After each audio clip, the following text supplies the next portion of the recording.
Muy buenos días, hermanos en Cristo y María. Una mañana más aquí para compartir la palabra dulce de Dios. Hoy es martes en la semana 27 del tiempo ordinario. Seguimos leyendo en la primera lectura al apóstol San Pablo a los Gálatas en el capítulo 1, versos 13 al 24. Les habla el Padre Tomás Galarza Figueroa. Les deseo un hermoso martes lleno de todo tipo de bendiciones, que podamos acercarnos cada vez más al Dios que es amor, que este Dios nos proteja todavía aún de tantos problemas que tenemos, sobre todo los problemas de salud con este virus terrible, los problemas de los tiempos de huracán y tormenta que todavía no han pasado, y también los temblores de tierra que tanto nos amenazan. Y todos los problemas que podamos encontrar en la calle, en la familia, en el trabajo, en la vida cotidiana. Que este Dios amor ponga su mano poderosa, liberándonos, tocándonos el corazón y renovándolo. Danos deseos inmensos de llevarnos mejor con las personas, vivir en armonía en nuestros hogares, en paz en nuestras casas y establecer códigos de seguridad donde el amor sea lo que premie sobre cualquier otro sentimiento. Que ese amor de Jesús venga sobre nosotros como de Él lo esperamos y como Él mismo nos lo prometió. Esta primera lectura se cuela de lo que estábamos leyendo ayer, cuando Pablo a los Gálatas le decía que aunque venga un ángel del cielo y les proclame un evangelio distinto del que ya se les ha proclamado, que no le crean. Maldito sea el que haga una cosa como esa, nos decía San Pablo ayer. Hoy comienza diciendo: han oído hablar de mi pasada conducta en el judaísmo. Saulo de Tarso era un judío prominente, era fariseo, discípulo de Gamaliel, un gran fariseo. Él mismo se hace llamar fariseo y él sabe a qué se dedicaba antes de su conversión. Y lo dice con todas las letras, con vergüenza, lo dice con vergüenza, pero lo tiene que reconocer porque esa es su historia de vida en la que Cristo Jesús operó misericordia. Con qué saña perseguía a la iglesia de Dios y la asolaba. Y aventajaba en el judaísmo a muchos de mi edad y de mi raza, como defensor muy celoso de las tradiciones de mis antepasados. Se sabía fanático, se sabía fariseo, se sabía perseguidor, se sabía aferrado a las tradiciones y un montón de cosas más. Por eso, cuando después de Cristo y después de su conversión empiezan a aparecer estos pseudopastores, estos falsos profetas, estos hombres queriendo interpretar el evangelio como les da la gana, diciendo que Cristo mismo es el que se lo inspira y otro espíritu que les está soplando seria división, cuando aparece esta gente en el camino tratando de romper lo nuevo que él ha descubierto en la aparición que tuvo con Cristo resucitado, él les sale al encuentro. Esta vez no para perseguirlos y matarlos, sino para convertirlos y que se salven, para que no caminen en el error, para que no inventen credos nuevos, ni nuevos evangelios, ni nuevas sectas, ni nada por el estilo, sino que se mantengan en la predicación del evangelio que Pedro y los apóstoles de Cristo recibieron, que él mismo, Pablo, recibió el día de su conversión, y en ese proceso de conversión, que después de ser perseguidor, comenzó a ser el más importante promulgador del evangelio, sobre todo entre los pueblos gentiles.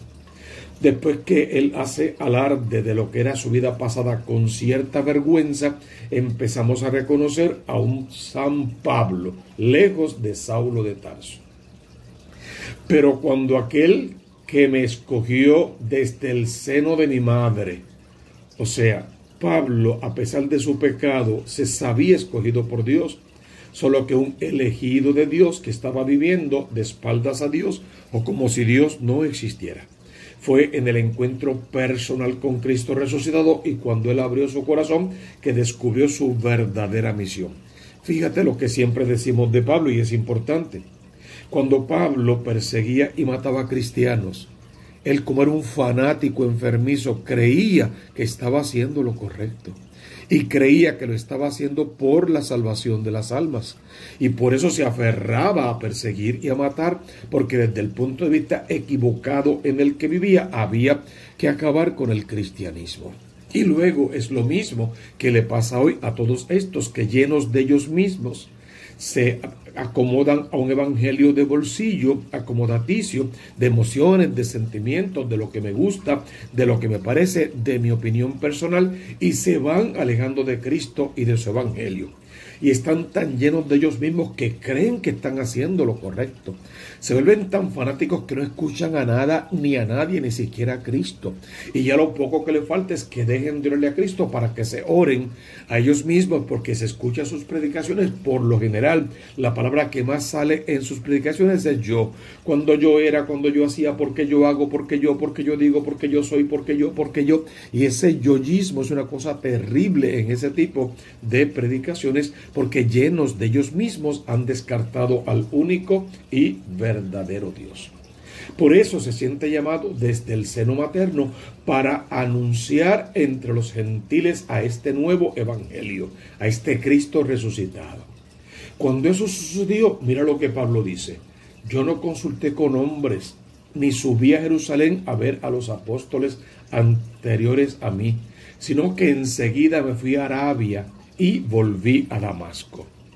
Cristo me eligió, sembró en mi corazón el verdadero evangelio, congruente con lo que Pedro y los apóstoles están predicando. No necesito el permiso de ellos, tengo el permiso de Cristo, voy a hacerlo.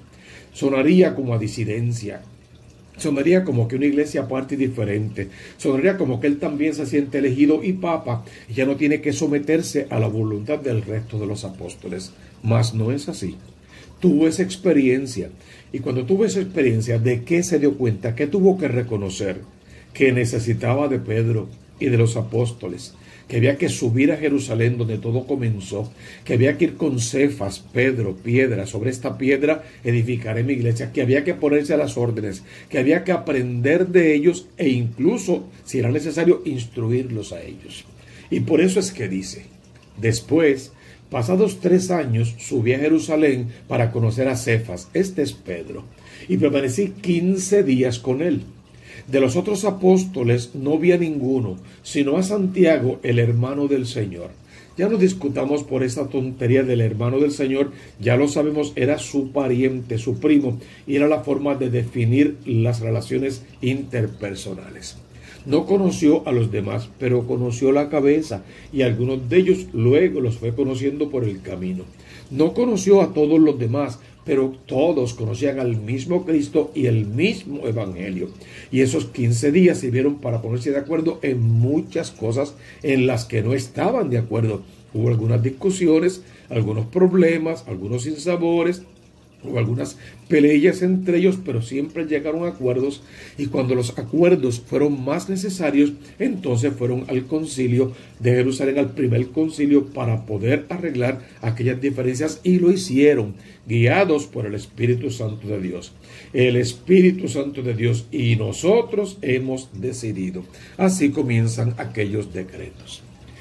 Luego de los otros apóstoles no había ninguno, sino a Santiago, hermano del Señor.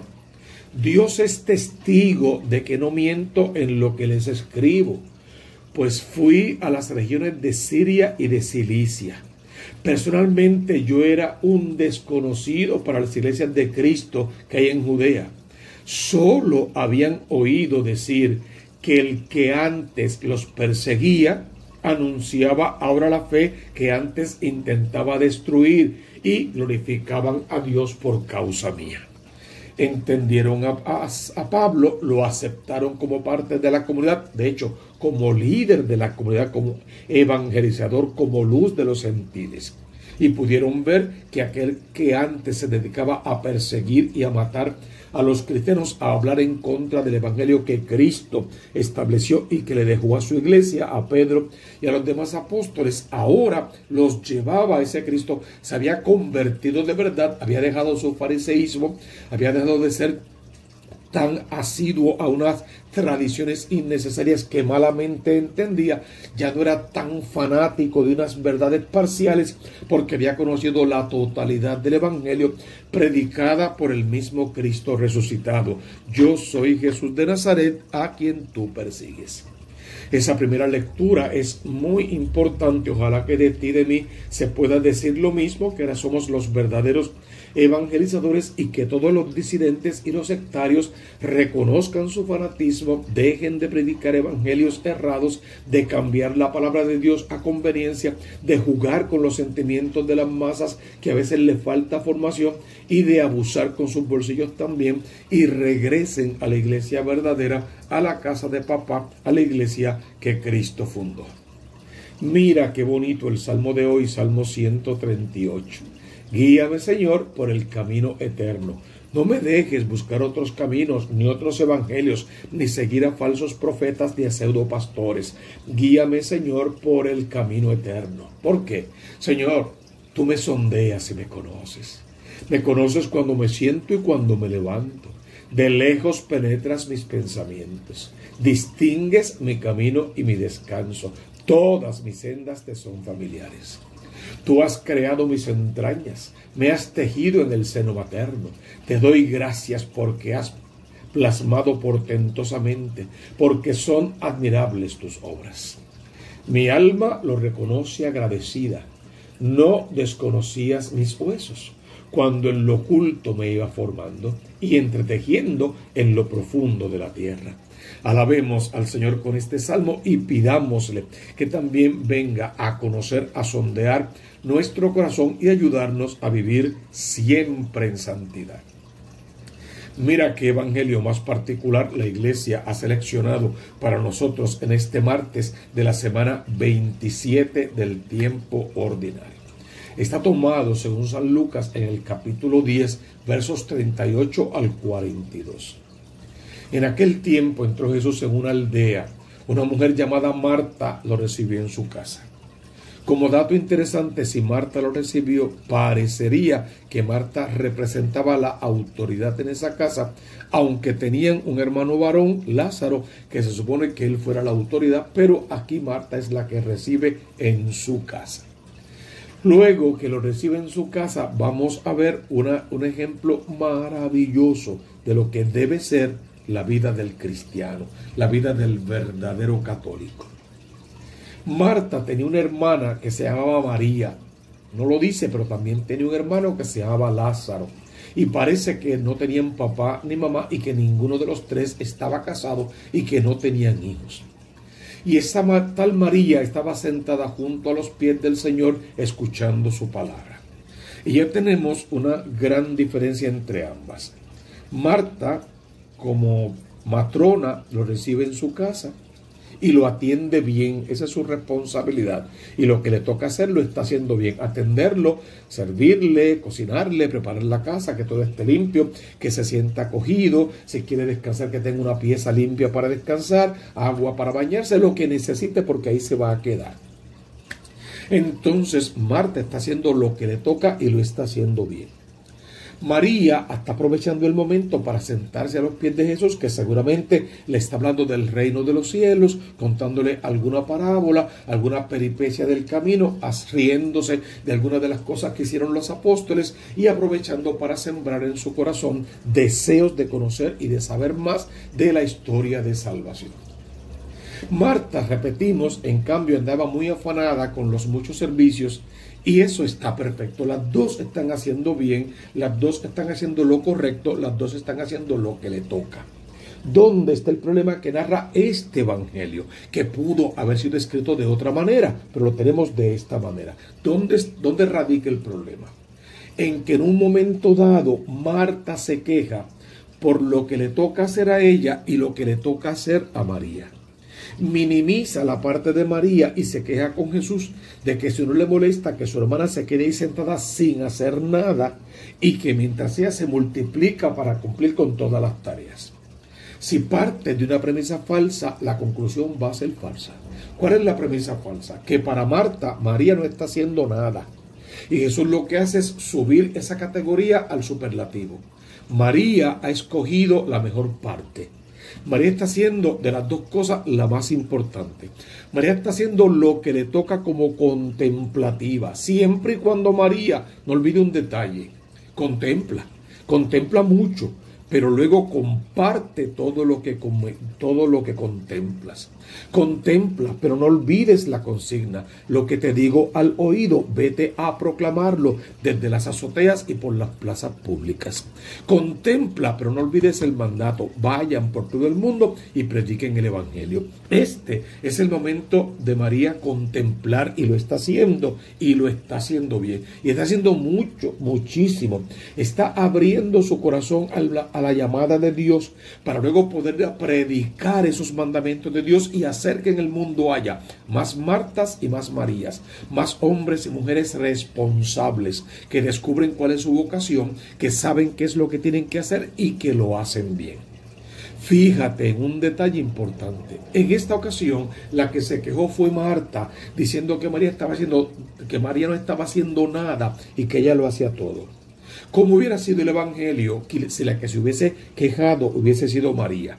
Si María, por ejemplo, hubiese dicho: oye, Señor, ¿no te preocupa que Marta se ocupe de tantas cosas y no venga a escuchar tu palabra y no se quede aquí atendiendo tus labios, del cual sale tanta sabiduría?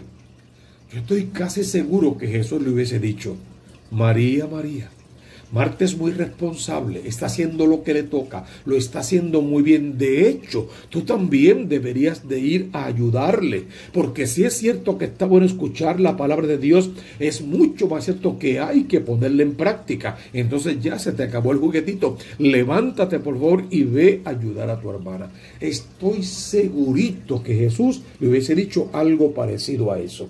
Porque no se trata de que orar es mejor o más importante o más valioso que servir. Se trata de aquel que sabe orar y ora con poder, también sabe levantarse de sus rodillas a tiempo para ponerse sobre sus pies e ir a poner en práctica todo lo que oró y aprendió delante del Santísimo Sacramento del altar. Y aquel que trabaja y se afana sobre sus pies todo el día sabe caer de rodillas para ir a adorar a Jesús Sacramento en el Santísimo Sacramento del altar. Por lo tanto, ni Marta ni María son el modelo perfecto de salvación.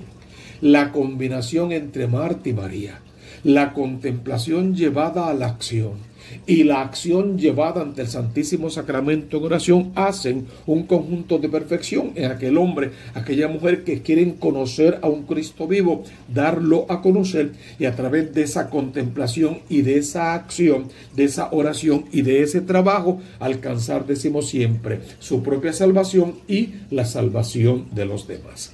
Entonces el problema está en una actitud negativa que asumió Marta. Y en esa actitud le da pie a Jesús para poner las cosas en su lugar. Sí, es cierto, hay que orar, es cierto, hay que trabajar y hay un tiempo para cada cosa. Desde el Antiguo Testamento estamos oyendo eso, hay un tiempo para cada cosa. Saca tu tiempo para escuchar la palabra de Dios y proclamarla. Saca tu tiempo entonces para adorar a Jesús en espíritu y en verdad. Para ir el domingo a la Eucaristía y para salir de la Eucaristía a atender a tu familia y a cualquiera otro que pueda necesitar de ti. Saca todo el tiempo que precises y necesites para crecer en santidad, para buscar primero el rostro de Dios con su justicia, a fin de que todo lo demás te venga por añadidura.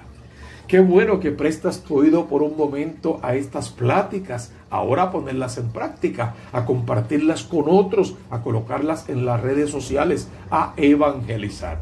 Suscríbete a nuestro canal, suscríbete al canal de la diócesis, participa de todos los temas formativos, gracias por la acogida, y sigue evangelizando a través de las redes sociales y a través de tu ejemplo y de tu testimonio de vida. Que el Dios amor se derrame poderoso sobre ti, que puedas sentir su mano que toca tu corazón y lo transforma, que te hace de nuevo. La mano de Dios, el gran artista que arranca de raíz lo que no es de él en ese corazón para darte un corazón sacerdotal, capaz de reconocer a Cristo como único Dios verdadero y ayudarte en el trabajo por el bien de las almas. Que la bendición del Todopoderoso venga sobre ti hoy y para siempre, en el nombre del Padre, y del Hijo, y del Espíritu Santo. Amén, amén y amén.